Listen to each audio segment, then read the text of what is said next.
Contained in fascination are the most extreme contrasts. Something beautiful can hold our attention and get us to become curious, but so can something horrible. The sun contains just that in all its extremes, with its generous, life-giving warmth and its apathetic, destructive power. How this is reflected in this story has something jarring to it, but if one wants to express the extremes as a whole, this is how the story is going to be told. Corazon, Kappa, Mace, Harvey, Trey, Searle, Kaneda, and Cassie are on board the Icarus II, with the goal of delivering a huge bomb with the power to create the star inside the sun, in order to save it from slowly fading, like it has so far. This last-ditch effort aboard the second ship of the Icarus series has been ongoing for 16 months now, and while everything with the ship seems to be going fine, as the beautiful garden creates enough oxygen and additional food for them to live, the everyday boredom is starting to take its toll. Searle has a newfound fascination sparked in him though, as he sits in the observation room to look and contemplate on the massive ball of explosion right in front of him, and tries to express his feelings about the meaning of it while eating dinner with the crew. This attempt at giving expressions to his abstract feelings is not exactly welcome to Mace, the logic-oriented engineer of the ship. But for Searle, his curiosity is not something that gets him to question his sanity like Mace assumes a psych officer should. For his fascination with bathing in the light of the sun and feeling its immersive transcendence. He is holding steadily to explore this feeling. Mace clearly isn't a lofty thinker, considering he prefers earthbound beef over winged chicken. He is also an opposing character to the physicist Kappa, who is the creator of the bomb which is the size of Manhattan Island, and the intuition-focused architect of its theoretical potential to fertilize their dying star. They have to accept the fact that they are no longer able to send or receive messages very soon, and thus send their last goodbyes and see you in a few years to Earth. Mace now gets into an altercation with Kappa, who is taking too long in figuring out his words to say goodbye, probably in his fifth try to find the right phrases to communicate with. Someone like Mace probably would have taken 5 minutes for all that, so they now have to express themselves in the only way their manhood allows them to, as Cassie would say. Kaneda, the captain, is quite preoccupied with the first ship that was sent on this mission, the Icarus I. He goes over a message of Pinbacker, the captain of the first ship, who expresses his fascination with the beauty of the sun, in order to get any clue to understand why would their mission have failed. He tries to look ahead as best as he can in order to maybe learn from their mistakes, and sits like Searle in the observation room to contemplate with the sun. Cassie, the pilot, makes a finding on her radar of a little silhouette. They gather in the observation room with excited expectation to set their sights on the little companion of the sun, Mercury. So small, especially next to the sun, yet it seems to have so much to say. In fact, it actually starts to route a signal to them, as Harvey, the communications officer and second in command, hears in his fancy holographic audio device. He communicates to the crew that Mercury has functioned as an antenna to send a signal, which the grounded rational Mace again jokes that it must be Harvey's space music, probably because of an interest in all kinds of unidentified signals coming from space. But in actuality, the signal was a human one, a distress signal coming from the beacon of Icarus I. This changes a lot about the potential course of their mission, as naturally the question of survivors comes up, as there could be. Mace does not like that kind of talk, and reminds them of them being the last hope for all life in the solar system.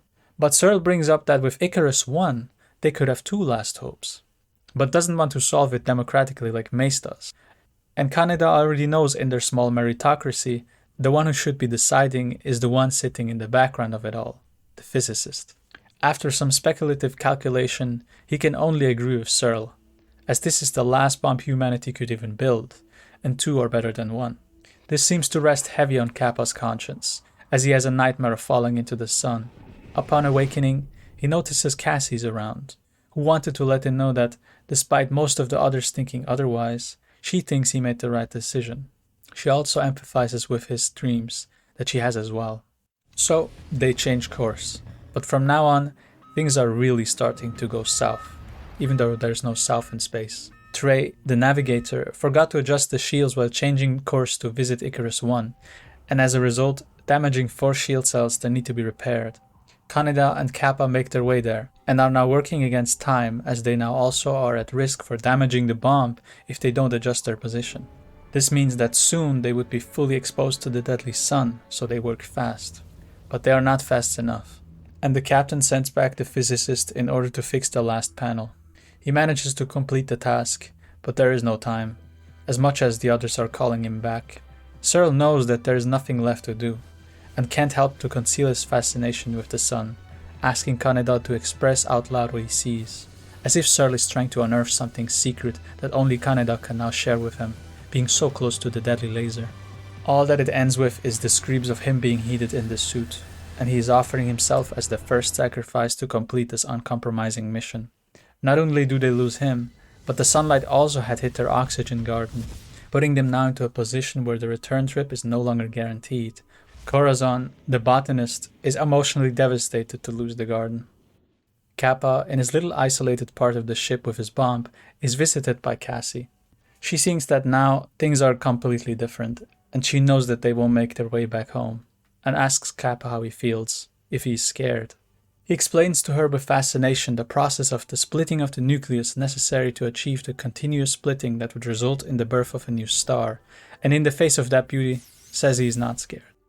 As much as Cassie is also moved, she says that she is. Trey is now really taking it hard on him, and they restrain him into a doped-up coma because his guilt is leading him to be a risk to himself. Searle, who has been cooking himself in the observation room, Harvey, Mace, and Kappa now make their way to Icarus 1. Everything is covered in dust, or in dead skin cells, and they spread out to check the ship's conditions. The oxygen garden had been growing without tiring, and is a good sign to be able to go home, though I really don't know how they transport that, but they seem happy. A message plays, coming from the captain of the Icarus 1, Pinbacker. He seems to have lost his sanity and skin, saying that humanity should just bow down and submit to the fact that fate tries to kill them, and that dust should just return to dust. Strangely enough, he assumes to know what the ultimate fate wants to do with this dust we are. Kappa lets them know that the bomb is intact, which is the most important news, but Mace has to throw his wrench into that picture, because his finding is that the system is no longer operational, which they need to activate the delivery of the payload into the sun. And not only that, but it had been tampered with. It was sabotaged. Searle makes the discovery that in the observation room, the old crew had sat and incinerated themselves. Suddenly, everything is shaking as they are no longer docked and the airlock room gets totally destroyed. Their path back is now limited to one person, which Harvey does not want to accept in the slightest. The logical Mace knows exactly who is needed to complete the mission, but Harvey is anxious to go home to his wife on Earth. Mace has an additional idea though to make their way back, wrapping themselves up and flying the distance with Kappa in a suit. But there is another problem. They can't open the door automatically anymore, and Harvey worries that the others now leave him behind yet again, wrapped up in his anxious ideas. But Searle accepts this task graciously, and sends them flying.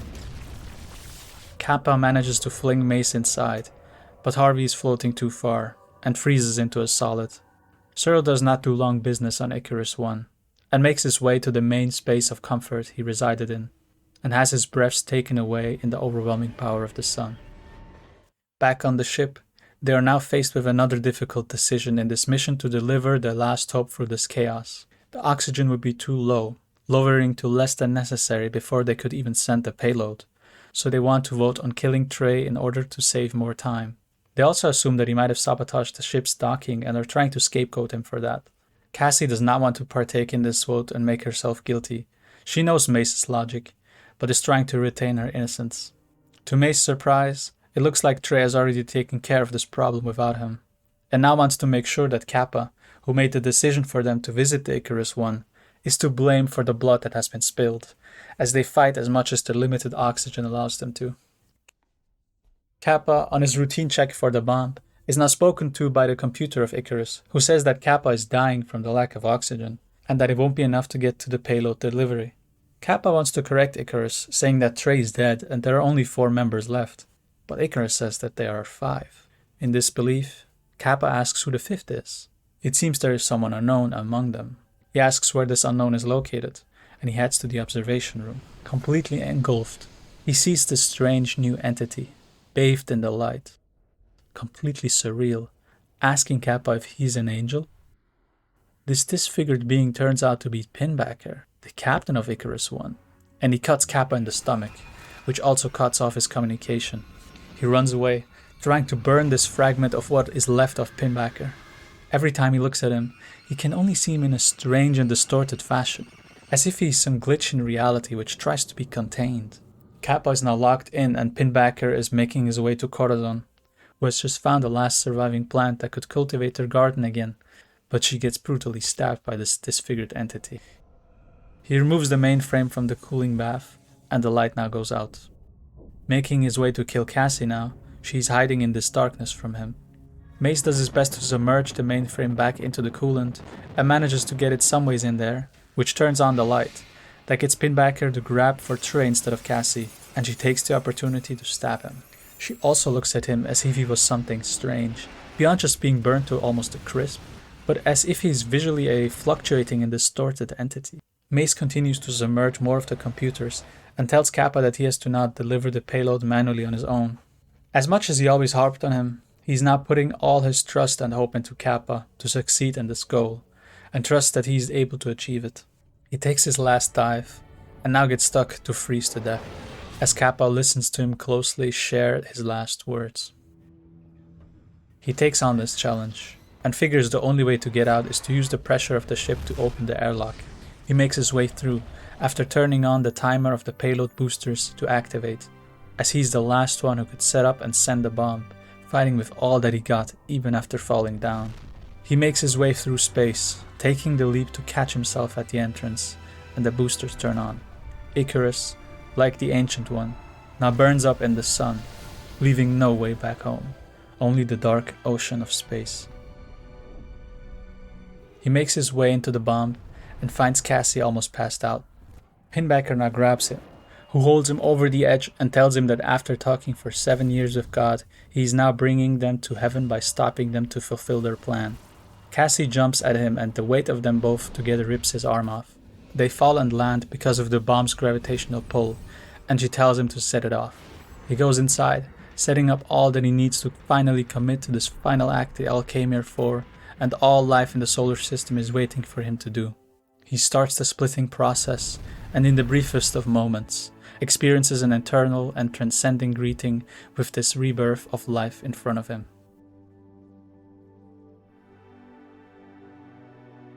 On Earth, the survivors of humanity now greet this warmth, in order to forge a path forward with the assistance of this newly born star.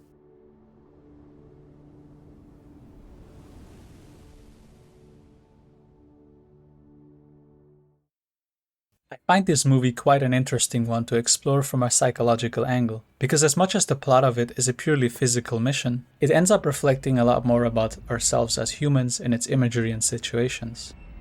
When dealing with a story that talks about the solar system and the planets, and trying to understand it from a psychological level, one cannot do without the wealthy history of astrology to try to amplify its meaning, which I will try to do here as well. As I started out saying, fascination is something that I think is very ingrained into the story, but not only in its positive sense. It does depict that, and does so beautifully that one almost forgets the other side at various points in time. It shifts from a fascination with nature, the beauty of this natural sun, and a feeling of potential technologies that enable so much exploration and curiosity, to the other side of this fiery giant. Really, it starts out with that from the beginning, as the music dramatically rises into the first scene with Searle in the observation room. It lingers then on this beauty for a long while, and makes it seem like it is the only side of fascination and this story. Not only are we guided through a fascination with the largest object in our solar system, but also with the smallest planet in it. In the commentary tracks, Danny Boyle says that initially they wanted to show a much more closer shot of Mercury, but once he saw an image of it, how this tiny planet journeys in front of the sun, he thought that this is how it should be included. And really, I can only agree. There is some fascinating imagery of this small planet out there in front of the sun, and it captivates me too. I could really say a lot about Mercury from a symbolic standpoint, considering how it pretty much plays the central role in the symbolic history of alchemy, for example, serving as a metaphor for the Philosopher's Stone. Sure, the sun is transcending through its sheer size to us, but Mercury gives an impression of the smallness of things as well, which are equally as impressive to contemplate on. Often Mercury is depicted as this pure reflection in symbolism, naturally with its corresponding metal of the same name, Mercury, which, if you look at it, never actually see, but only see a reflection of the world in it. And since it is a liquid, also takes the shape of its container. Additionally, the mercurial quality and its elusive nature also carries a lot of meaning with it. I feel this is even unintentionally depicted in the fact that every character is reflected together all at once. And as Danny Boyle says in the commentary track, is supposed to be depicted. Harvey, for example, just looks down, because he is missing his love back home that he just wants to return to. I think as we go on our path to heal our psyche and make the unconscious more conscious, our sense of wonder comes back with it. But on the journey of healing, is projected into various objects or people.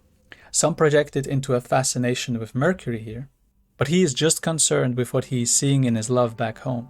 He doesn't have an all-encompassing picture in his mentality like the others have, very concerned with just getting back. This lack of feeling for the whole of existence is also reflected in how narrowly he seems to operate within the mission. He projects his shadow outwards. His desire to survive and sacrifice the others to be able to go home is something he assumes the others have in the scene where they are stranded in Icarus 1. He's definitely the least conscious character of them, I would say. Kaneda, as the first in command, is kind of his opposite. He knows what it takes and does not worry at all about the return, but just looks forward. I feel like he almost spoke a little too much at times for what his character represents, but that's just something small I wanted to add. Mace can't be mentioned in isolation either, as Kappa is his close opposite and nemesis. They both are very rational and logical guys, but one is more extroverted and practical, while the other operates from a more introverted and theoretical picture. Hence they are at each other's throats, despite very clearly being logical and heroic in the same way. This is something often seen in stories and in real life, and is a result of the typology of our character, which psychological functions became our primary and superior ones, and thus were more developed. But while Kappa and Mace oppose each other in their difference in the direction of their thinking, again one being introverted and the other being extroverted, Kappa has his inferior feeling function mirrored in someone else, Cassie. Him and Cassie, while not being an outright romance, clearly touch upon each other's vulnerability. She is guided by her emotion, which is not only seen in her honesty about it with him, and in some sense also in her contrast to him, but also in her wanting to upkeep a morality while they are trying to solve the problems going on in their mission. Mace, Corazon, and Kappa clearly see with their cold intellect that Trey has to die, but she refuses to partake in this cold approach, because it opposes the superiority of her feeling function which guides her decisions. Corazon hadn't been so cold all the time either, but after her garden was destroyed, she quickly switched her mindset in regards to how things are going forward. I think she seems to be a thinking type, though it is not always so obvious and easily divided, because we all express both aspects, and are in pursuit to integrate them and trying to make them more conscious. But if she is a thinking type, she might be trying to establish a cultivation of her feeling function through cultivating her garden, but once it is destroyed, also destroyed her focus on emotion. Her excitement for a chance to see it bloom again is also an indicator, although who wouldn't be excited if it could mean that they could maybe make their way back home. Searle is a kind of individually standing and solitary character, an intuitive person who likes to contemplate his fascination with the sun in front of him, maybe a little too much. He's spending hours and hours until his skin burns, wanting to figure out what is so captivating about it to him. Now, of course, the secret inside what something like the sun could possibly reflect in us is something that can never be encompassed into a string of words, or even a book. But like he himself says, he feels immersed into its light like he's part of it, and thus reflects our own consciousness, which is also a kind of light. Correspondingly, darkness is the unconscious, which he tries to illuminate as the psychologist wanting to know more about his soul and ourselves. But compared to something like the sun, the ego consciousness is at most something like Mercury.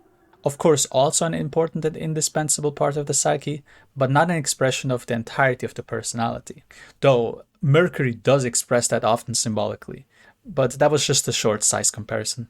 As the ego is the center of consciousness, the self is the symbol of the whole personality, which surrounds and transcends what our limited egos can hold in consciousness. As you can see, there is a lot to be said about why Searle would be fascinated, and he has a quite conscious approach in trying to make that all more seen without losing himself. But there is another one who has not managed to keep his center while figuring out the meaning of the sun, Pinbacker. Sure, he might have spent 7 years with the sun on his own, But he already had lost his grip on who he is before they even delivered the payload. He's the one responsible for burning his own crew and sabotaging the mission. This is the other side of fascination that can rear its face, and is aptly expressed in the horror he represents. This side of the psyche can only come out in the nearness of something as transcending and overwhelming as the sun, and when one isn't prepared, it can make people go crazy. Probably never having contemplated much on himself on a deeper manner, establishing a more honest and robust relationship to himself, but simply identified with his astronaut captain persona, coming close to such an overpowering force shredded his thinly existing identity into pieces. The complete nonsense of his reasoning that because we are dust we shall remain dust, and we shouldn't tamper with nature in trying to make humanity extinct, loses all its meaning in his absolute dedication in making sure that the plan will fail.